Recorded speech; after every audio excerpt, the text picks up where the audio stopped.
អនុទានជំរុញឲ្យកម្ពុជាវិលចូលតុចរចាក្រោយអន្តរជាតិសូមឆែករូបភាពផ្កាយរណបរងមុខឃើញអ្នកផ្ទុះអាវុធមុនតែអ្នកជំនាញកម្ពុជាព្រមមានឲ្យប្រុងប្រយ័ត្ននាយករដ្ឋមន្ត្រីចាំផ្ទះរបស់ថៃអនុទានឆាន់វីរៈគុល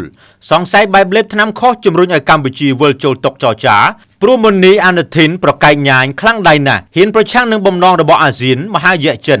និងសហរដ្ឋអាមេរិកដែលជំរុញឲ្យកម្ពុជាថៃឈប់បាញ់ជាបន្ទាន់ដោយអនុទានបានប្រកាសបដិញ្ញាធ្វើសង្គ្រាមរហូតទាល់តែកំទេចសមត្ថភាពប្រយុទ្ធរបស់វីរៈកងទ័ពកម្ពុជា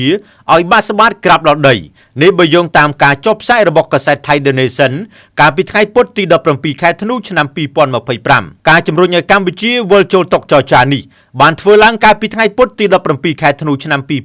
2025នៅពេលដែលនាយករដ្ឋមន្ត្រីចាំផ្ទះអនុទានបានធ្វើការអធិប្បាយអំពីស្ថានភាពវិវត្តតាមបណ្ដោយព្រំដែនកម្ពុជាថៃថាប្រទេសថៃកំពុងខិតខំប្រឹងប្រែងអស់ពីសមត្ថភាពដើម្បីដោះស្រាយជម្លោះព្រំដែនជាមួយប្រទេសកម្ពុជាហើយបានជំរុញឲ្យកម្ពុជាវិលមករកការចរចាលោកអនុទានបានបង្ហាញក្តីសង្ឃឹមថាស្ថានភាពប៉ះទង្គិចគ្នាដោយយោធារវាងកម្ពុជាថៃនឹងបញ្ចប់យ៉ាងឆាប់រហ័សនិងនាំឲ្យមានលទ្ធផលល្អបំផុតនៅពេលដែលអ្នកសារព័ត៌មានសួរថាតើពេលនេះជាពេលវេលាសមស្របសម្រាប់កម្ពុជាចរចាឬយ៉ាងណានោះលោកអនុទានបាននិយាយថាប្រសិនបើកម្ពុជាប្រហែលផលវាគួរតែធ្វើដូច្នេះទោះជាយ៉ាងណាលោកអនុទាននិងបកពួកពិតជាមានភាពក្រឡេកក្រឡុចណាស់និយាយផ្សេងធ្វើផ្សេងពលគឺរួមគ្នាសម្ដែងគ្រប់ទម្រង់ជាមួយគោលដៅរួមដ៏ស្មោកគ្រោកនោះគឺឈ្លានពានរំលោភមកដែនអធិបតេយ្យភាពរបស់កម្ពុជាជាស្ដែងនៅថ្ងៃប្រហ័សទី18ខែធ្នូឆ្នាំ2025នាយឧត្តមសេនីយ៍ឆៃយព្រឺដួងប្រផាត់ដែលជាអគ្គនាយកសេនាធិការកងទ័ពថៃ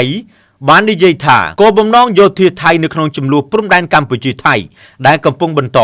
គឺដើម្បីបំផ្លាញសមត្ថភាពប្រយុទ្ធរបស់យោធាកម្ពុជា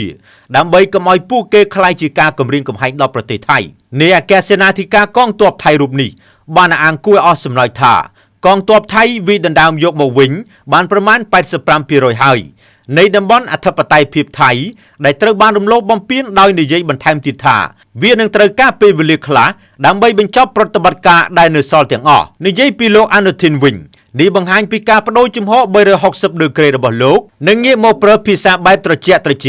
តែខាងក្នុងក្តៅស្ទើរតែផ្ទុះខណៈដែលលោកអនុទានកំពុងតែភ័យខ្លួនដែលអាស៊ាននិងសហភាពអឺរ៉ុបសុំឆែករូបភាពផ្កាយរណបរកមុខអ្នកផ្ទុះអាវុធមុននិងស្របពេលដែលទាហានថៃ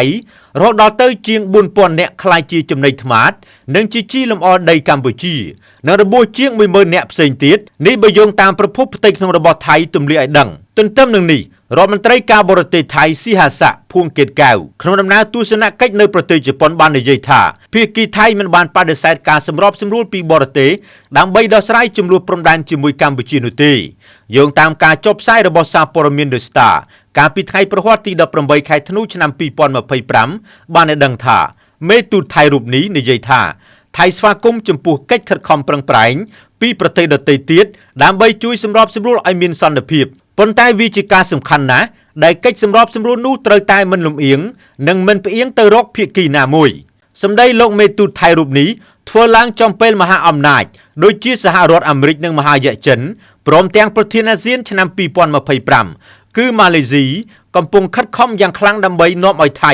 អនុវត្តបទច្បាប់ហើយងាកទៅរកកិច្ចព្រមព្រៀងសន្តិភាពវិញទោះជាយ៉ាងណាទាក់ទិនបញ្ហានេះលោកបណ្ឌិតជ័យតិចអ្នកស្រាវជ្រាវដើម្បីអភិវឌ្ឍសង្គមបានលើកឡើងថាការដែលថៃបដូរជំហរងាកមកជំរុញឲ្យកម្ពុជាវិលចូលតុចរចាម្ដងហើយម្ដងទៀតនេះគឺជាល្បិចកលដើម្បីទម្លាក់កំហុសមកលើកម្ពុជាដោយនេះកម្ពុជាគួរតែប្រុងប្រយ័ត្ន3ចំណុចដូចខាងក្រោមទី1ថៃអាចចោទថាកម្ពុជាជាអ្នកបង្កហេតុមុនទី2ថៃចង់បង្ហាញទៅអន្តរជាតិថាខ្លួនមិនមែនជាអ្នកបង្កហេតុខ្លួនជាអ្នកស្រឡាញ់សន្តិភាពខ្លួនចង់ចរចាតែកម្ពុជាមិនព្រមចូលតុចរចាទី3នៅក្នុងការចរចានេះបើកម្ពុជាព្រមតាមលក្ខខណ្ឌដែលថៃបានដាក់រួចទៅហើយនោះគឺស្មើនឹងភាគីកម្ពុជាសូមចុះចាញ់ហើយថៃនឹងទទួលបានប្រជាប្រិយភាពក្នុងចំណោមក្រុមជ្រុលនិយមថៃពលគឺការសិលឹកឆ្នោតសម្រាប់នាយករដ្ឋមន្ត្រីចាំផ្ទះអនុទានខ្ញុំតារាពី RTNews TV